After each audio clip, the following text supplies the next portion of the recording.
Le pavillon jeunesse, orchestré autour du thème de l'océan et des fonds marins, comptait parmi les incontournables du Salon international du livre de Taipei, édition 2023.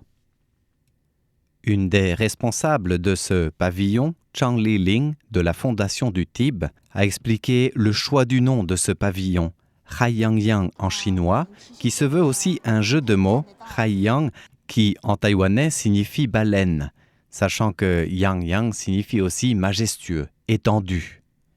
Quant à la conception de ce pavillon, qui est un polygone de 16 côtés, construit en cyprès taïwanais,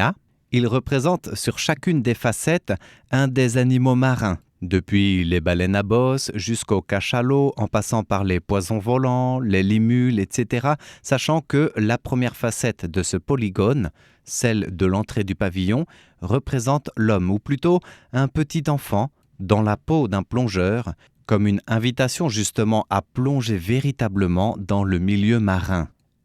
Les textes explicatifs sont réduits au minimum pour multiplier plutôt l'image, l'imaginaire et les interactions, ainsi que la découverte par les 5 sens, afin de piquer la curiosité des enfants et de capter leur attention, que ce soit au niveau du visuel avec toutes les couleurs de l'océan qui sont représentées,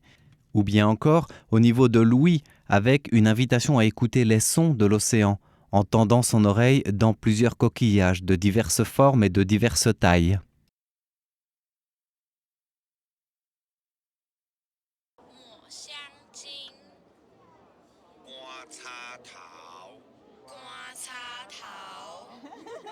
Ou bien encore, après avoir découvert le monde océanique par les formes, les couleurs et les sons,